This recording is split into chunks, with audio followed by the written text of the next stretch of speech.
అందరికీ నమస్కారం అండి. సహజంగా ఎప్పుడైతే రోజా గారు బయటకు వస్తారో అప్పుడప్పుడు మాలాంటి వాళ్ళం బయటకు రావాల్సిన అవసరం అయితే వస్తూ ఉండిద్ది డెఫినెట్గా. తెలుగులో ఒక సామెత ఉంటుంది, మక్కలిరికి ఎలా కొట్టినా మొక్కు ఇంకా తీరలేదు అని చెప్పేసి. అలాగే రోజా గారికి అండ్ రోజా గారు సపోర్ట్ చేస్తున్న జగన్మోహన్ రెడ్డి గారికి అండ్ ఆ పార్టీ వైఎస్ఆర్సీపీ పార్టీకి పవన్ కళ్యాణ్ గారు నిజంగానే అధికారం అనేటువంటి అహంకారాన్ని ఇరగదీసి మరి కూర్చోబెట్టినా సరే ఇంకా వీళ్ళల్లో ఉన్నటువంటి అహంకారం ఏమాత్రం ఇంకా చావలేదని చెప్పుకోవడానికి ఈరోజు ఆవిడ మాట్లాడినటువంటి కొన్ని మాటలు, ఈరోజు కాదు నిన్న మాట్లాడినట్టుంది, కొన్ని ఉదాహరణగా చెప్పుకోవచ్చు. డెఫినెట్లీ ఆవిడ చాలా అంటే చాలా జోకులు వేసింది. అందరూ దాన్ని సీరియస్గా తీసుకుని మా వాళ్ళు సీరియస్గా రెస్పాండ్ అవుతున్నారు కానీ ఆవిడ కామెడీ చేసింది. నవ్వడం అలవాటు చేసుకోవాలి మనం. అంటే ఆ కామెడీ సెన్స్ ఆఫ్ హ్యూమర్ని మనం గ్రహించుకోగలిగేటువంటి శక్తిని మనం పెంపొందించుకోవాలనేటైతే రోజా గారి మాటలు విన్నాక అర్థమైంది మాకు క్లియర్లీ. ఆవిడేం మాట్లాడిందంటే, వైఎస్ఆర్సీపీ పార్టీ ఒక ఎమోషన్ నుంచి పుట్టినటువంటి పార్టీ అంట, ప్రజల కోసం ప్రజల్ని కాపాడుకోవడానికి పుట్టినటువంటి పార్టీ అంట. ఆడకళ్ళు పిడకలేం కాదా?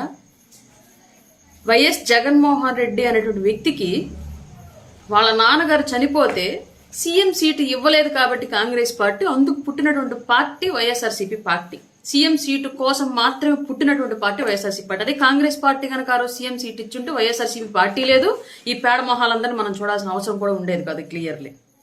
రెండోది, ప్రజల కోసం పుట్టినటువంటి పార్టీ అంట, ప్రజలను కాపాడుకోవడానికి పుట్టినటువంటి పార్టీ అంట. ఎవరి నుంచి కాపాడడానికి ప్రజల్ని?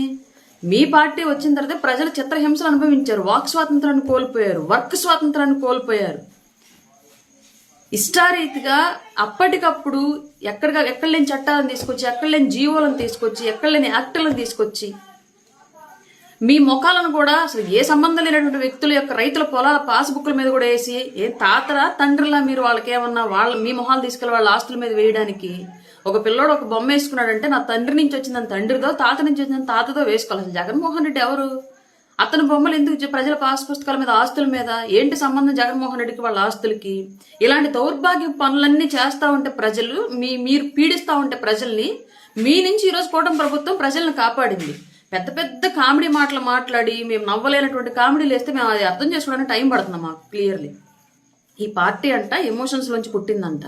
ఎక్కడ ఎమోషన్స్? ఆ రోజు రాత్రి కనుక సోనియా గాంధీ దగ్గరికి వెళ్ళి నాకు సీఎం సీట్ ఇవ్వమంటే ఆమె తిరిగి ఆస్తి మొత్తం రాసి మీ నాన్న అడ్డం పెట్టుకుని సంపాదించిందంతా అప్పుడు ఇస్తానని చెప్పేసి చెప్తే, అమ్మో అన్ని కోట్లు అన్ని వేల కోట్లు మా అయ్యి ఉండబట్టి సంపాదించుకున్నాను అవినీతి ఆస్తులు, ఇప్పుడు మా అయ్యి కూడా లేడు, అంతా వీళ్ళకి రాసిస్తే మళ్ళీ తిరిగి అంత సంపాదించగల లేదు అని చెప్పేసి ఆ ఆస్తుల మూటలు, ప్రజల నుంచి దోచుకున్నట్టు ఆస్తుల మూటలు కాపాడుకోవడానికి వెనుదిరిగి వచ్చి ప్రజలను మోసం చేసి ముద్దులతోటి పాదయాత్రలు అని చెప్పేసి శవరాజకీయాలు చేసి పెట్టినటువంటి పార్టీ వైసీపీ పార్టీ. ఆ పార్టీ గురించి అంత పెద్ద ఎలివేషన్లు, ఆ ఎలివేషన్లు వేసేటప్పుడు కనీసం నువ్వన్నా ఆలోచించుకుంటావో లేదో నాకు అర్థం కాదు. నిజం చెప్పు, వైసీపీ పార్టీ అనేది నిజంగా కాంగ్రెస్ పార్టీ, సోనియా గాంధీ, జగన్మోహన్ రెడ్డికి అదేదో రాజరిక వంశపారంపర్యంగా పాలిస్తున్నట్లుగా వాళ్ళ తండ్రి గారు సీఎం సీట్ కనుక జగన్కి ఇచ్చి ఉంటే నిజంగా అసలు వైసీపీ పార్టీ వచ్చిండేదా?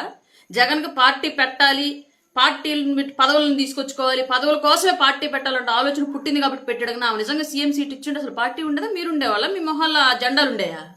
కామెడీలు చేయొద్దు రోజా గారు. ఇంకోటి ఏంటంటే, పవన్ కళ్యాణ్ గారు సినిమాలు చేస్తున్నారా? పార్ట్ టైం పొలిటీషియనా? అది నువ్వు మాట్లాడుతున్నావా? ఎమ్మెల్యే అయిన తర్వాత కూడా జబర్దస్త్ ఎన్ని సంవత్సరాలు చేసావు గుర్తుందా? కనీసం మినిస్టర్ వచ్చేంత వరకు కూడా జబర్దస్త్ చేసుకుంటానే ఉన్నావు. విలువలు లేకుండా ఎన్ని జెండాలు మార్చావో నువ్వు కూడా మాట్లాడడమే. టీడీపీ నుంచే వచ్చావన్న విషయం నీకు క్లారిటీ ఉందిగా. నీకు ఫస్ట్ రాజకీయ భిక్ష పెట్టింది టీడీపీ నుంచి వైసీపీ కండవ కప్పుకున్నావు. ఇష్టారీతిగా సిబిఎన్ గారిని మాట్లాడావు వైసీపీ కండవ కప్పుకొని. జగన్ కాస్త ముందుగా గ్రహించాడు కాబట్టి కుక్కకు బిస్కెట్లు వేసినట్టు, చెత్త కుప్పకు సెంటు చల్లినట్టు నీ నోటికి అధికారము, పదవి, మంత్రి పదవి అనేటువంటి ఒక తాళం వేసి తొందరగా నీ నోటి నుంచి మళ్ళీ అతను ఎక్కడ తిట్టులు తింటాడని చెప్పేసి తెలివిగా ముందుగా మేలుకున్నాడు కాబట్టి నువ్వు జగన్ కూడా తిట్టలే. లేదంటే జగన్ కూడా తిట్టుండేదాన్ని. నువ్వు అట్లాంటి వ్యక్తివి, నీ వ్యక్తిత్వం అలాంటిది. నువ్వు కూడా మళ్ళీ పవన్ కళ్యాణ్ గారి విశ్వసనీయత గురించి, పదవుల గురించి, పార్టీ గురించి మాట్లాడడమే. ఇంకొక కామెడీ ఏందో చేసింది, కుటుంబం వచ్చి ప్రచారం చేసిందా? జబర్దస్త్ ఆర్టిస్టులు వచ్చి ప్రచారం చేశారా? ఏ వైసీపీకి చేయలేదా?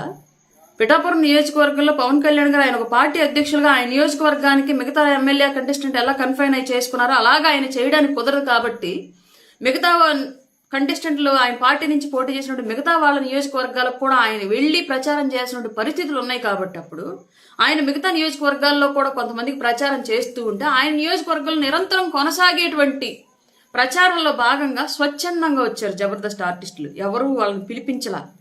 మీ కనుక ఆలీని, పోసాని కృష్ణమురళిని వీళ్ళందరం తీసుకొచ్చి పెయిడ్ అమౌంట్ పే చేసి పిలిపించుకొని ప్రచారం చేయించారు కదా. అలాగా జబర్దస్త్ ఆర్టిస్టులు ఎవరికి కూడా డబ్బులు ఇచ్చి పిఠాపురం నియోజకవర్గానికి పిలిపించలా.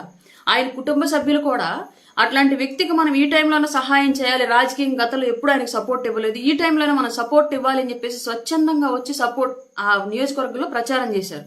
అది ఆయన మీద ఉన్న అభిమానంతో ఆయన నియోజకవర్గాలు నిరంతరం సాగేటువంటి ప్రచారంలో భాగంగా వాళ్ళు కూడా అందులో ఆయన గెలుపులో భాగస్వాములు అవ్వాలి అనే ఉద్దేశంతో వచ్చారు తప్ప ఎవరిని పవన్ కళ్యాణ్ గారు ఓడిపోతారనో వీళ్ళు ప్రచారం చెయ్యంగానే మాత్రమే గెలిచేస్తారనో ఇలాంటి ఉద్దేశాలతోటి అక్కడ నియోజకవర్గంలోకి ఎవరిని తీసుకురాల.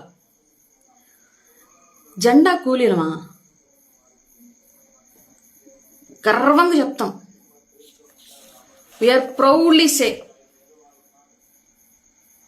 Hour party Janasena party is founded by Pawan Kalyan garu, developed by Pawan Kalyan గారు. మీ పార్టీలో నీ పార్టీ జెండా, నీ పార్టీ రిజిస్ట్రేషన్, వైసీపీ పార్టీ ఎవరు రిజిస్ట్రేషన్ చేశారో ఒకసారి గూగుల్ చేయి. కొలిశెట్టి శివకుమార్ అనే వ్యక్తి దగ్గర నుంచి పార్టీ లాక్కున్నాడు జగన్మోహన్ రెడ్డి. అంటే పార్టీ మీది కాదు, జెండా మీది కాదు, పార్టీ క్యాడర్ మీది కాదు. పవన్ కళ్యాణ్ గారు 180% మంది లీడర్స్ని జనసేనలో ఉన్నటువంటి సెకండ్ స్టేజ్ లీడర్లు అంతా కూడా పవన్ కళ్యాణ్ గారు కొత్తగా నాయకత్వ లక్షణాలను గుర్తించి బయటికి తీసుకొచ్చి వాళ్ళని ప్రమోట్ చేస్తే నాయకులుగా ఉన్నవాళ్ళే వాళ్ళు. కానీ వైసీపీ పార్టీలో ఉన్న వాళ్ళంతా ఎవరు? కాంగ్రెస్ క్యాడర్. ప్రజారాజ్యం నుంచి పక్కకి వెళ్ళి కాంగ్రెస్లో చేరిన వాళ్ళు కొందరు, అయితే దూరంగా ఉన్న వాళ్ళు కొందరు, వీళ్ళంతా వచ్చి టీడీపీ నుంచి కొంతమంది వీళ్ళంతా వచ్చి చేరితే వైసీపీ పార్టీ. నువ్వు పార్టీ గురించి అసలు మాట్లాడచ్చా? మేము జెండా గర్వంగా చెప్తాం. ఈ భుజాల మీద జెండా ఎందుకు మోస్తున్నామంటే రాష్ట్రం కోసం మోస్తున్నాం మేము 100% అని గర్వంగా చెప్తాం. మేము ఆ జెండాలు మోయడం మూలంగానే, మేము జనసేన పార్టీ కోసం కూటమి జెండా మోయడం మూలంగానే ఇవాళ అడవితల్లి బాట ద్వారా మారుమూల తండాల్లోకి, అడవుల్లోకి కూడా రోడ్లు వెళ్తున్నాయి. గిరిజన బిడ్డలకి ఇవాళ ఆధునిక సమాజంతో కనెక్టివిటీ ఏర్పడుతుంది. బుక్కెడు బువ్వకి గుక్కెడు నీళ్లకి ఏడ్చినటువంటి వ్యవస్థ ఈ రోజు ఆశగా మా ఊరికి నీళ్లు వచ్చాయి, మా ఊరికి దారి వచ్చింది, మా ఇంటికి వెలుగు వచ్చిందని చెప్పుకుంటుంది. అంటే అది మేము మోసిన జెండా వల్ల గర్వంగా చెప్పుకుంటాం. మేము పవన్ కళ్యాణ్ గారి జెండా మోస్తున్నాం, ఇంకా ఆయన బాటలో ఆయన తీసుకున్న ప్రతి నిర్ణయాన్ని మోస్తామని గర్వంగా చెప్పుకుంటాం. నువ్వు చెప్పగలవు అలాగా? నీ పార్టీ జెండా నువ్వు మోయడం వల్ల జరిగిన ఉపయోగం ఏంటో తెలుసా? అటవీ భూములన్నీ పెద్దిరెడ్డి లాంటి పెద్ద పెద్ద వ్యక్తులు దోచుకోవడానికి, రేషన్ బియ్యం అన్ని పేరుని నాని, కొడాలి నాని లాంటి వాళ్ళందరూ పందికొక్కులాగా బొక్కి తినడానికి, టూరిజం పేరుతోటి నువ్వు అసలు ఆంధ్రప్రదేశ్లో ఎడారే లేదైతే ఎడారి కంట్రీస్ ఉన్నటువంటి దుబాయ్, అబుదాబి లాంటి కంట్రీస్కి వెళ్ళి టూరిజం మినిస్టర్గా పక్క దేశాల్లో ఉన్నటువంటి టూరిజం ఆంధ్రప్రదేశ్లో డెవలప్ చేయడానికి వెళ్ళానని చెప్పేసి ఇసుక డారలో నీలాంటి వాళ్ళు దొల్లడానికి, ఇంకా చాలా మంది 1-2 కాదు ద్వారంపూడి చంద్రశేఖర్ రెడ్డి లాంటి వాళ్ళంతా ఎక్స్పోర్ట్ మాఫియాకి అడుగులు వేయడానికి, సపోర్ట్ చేయడానికి, ఇలా ఒకళ్ళు కాదు 2 కాదు రాష్ట్ర వ్యాప్తంగా ఉన్నటువంటి సోకాల్డ్ జగన్మోహన్ రెడ్డి బినామీలంతా కూడా రాష్ట్రాన్ని దోచుకోవడానికి నువ్వు జెండా మోసావు, నువ్వు కండువా మార్చావు. మేము అలా చెప్పట్లా, మేము క్లియర్గా చెప్తున్నాం. ఈ రోజుకి కూడా మేము జనసేన జెండా మోస్తున్నాం. జనసేన అధ్యక్షులు పవన్ కళ్యాణ్ గారు తీసుకున్న నిర్ణయాన్ని సపోర్ట్ చేస్తూ కూటమి జెండాలను మోస్తూనే ఉంటాం. ఎప్పటి వరకు అంటే ఆంధ్రప్రదేశ్ అభివృద్ధి అనేటువంటి నా నాయకుడు పెట్టుకున్నటువంటి నా లక్ష్యం నెరవేరేంత వరకు ఈ జెండాలు మోస్తానే ఉంటాం. మాకు ఎలాంటి అభ్యంతరం లేదు.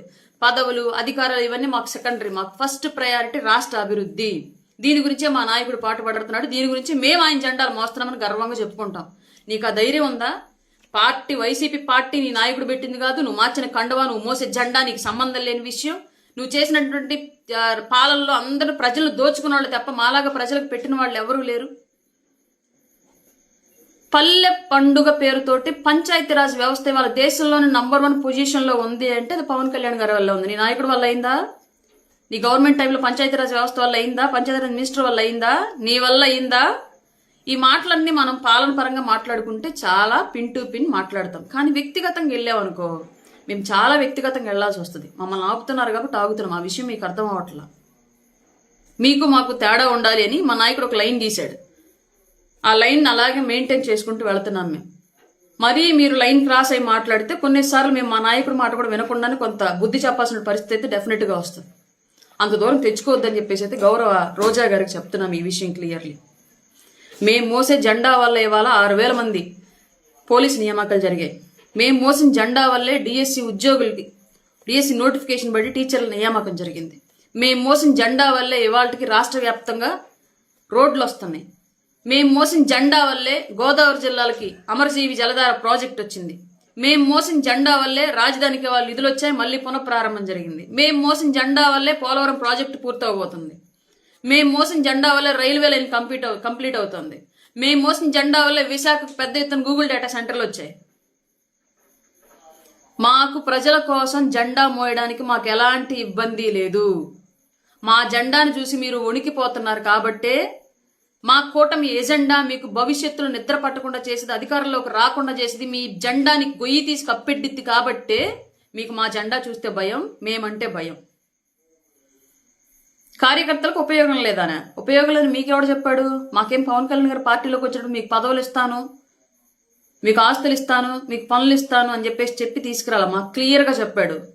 నా వెంట నడిచి వ్యవస్థ కోసం పోరాడాలనుకున్న వాళ్ళు నాతో రండి, నేను తీసుకున్న నిర్ణయాన్ని సమర్థిస్తూ నా అడుగుల్లో అడుగులు వేయండి, ఈ వ్యవస్థను మారుద్దాం, సోషల్ ఇంజనీరింగ్ చేద్దాం, రాజకీయాల మార్పు తీసుకొద్దాం, మనం నిజాయితీగా ఉండి నలుగురు నిజాయితీగా ఉండాలని కోరుకుందాం, పదవులు డబ్బులు ఇవ్వలేను కానీ పేరు ఇస్తాను, ఆత్మసంతృప్తి ఇస్తానని చెప్పేసి పార్టీ జెండా పట్టిన రోజు చెప్పాడు. అవన్నీ చెప్పే మాతో జెండా పట్టించాడు. ఇవాళకి ఆయన జెండాని ఎజెండాని గర్వంగా ఈ గుండెల మీద ఈ భుజాల మీద మోయడానికి సిద్ధంగా ఉన్నాం. నీ సలహాలు మాకు అక్కర్లా, మీ బోడి సలహాలు. ఛాలెంజ్లు చేయడం ఏంటి? తాతలు రావాలా వైసీపీ పార్టీ అనేది లేకుండా చేయడానికి? ఇదే అసెంబ్లీ గేట్ దొక్కనీయకుండా చేస్తానని చెప్పేసి ఎట్లాంటి నోటుతొత్తర ఛాలెంజ్లు చేస్తేనే గేట్ ఎట్లుందని దూరం నుంచి చూసేటువంటి అవకాశం కూడా లేని సిచ్యువేషన్లోకి వెళ్ళిపోయావు. నీ నాయకుడేమో నా వెంట్రుకలు బేకలేరు అంటే ఉన్నాయన్ని బీకి 11 ఎంటికలు మిగిల్చారు నెత్తిన.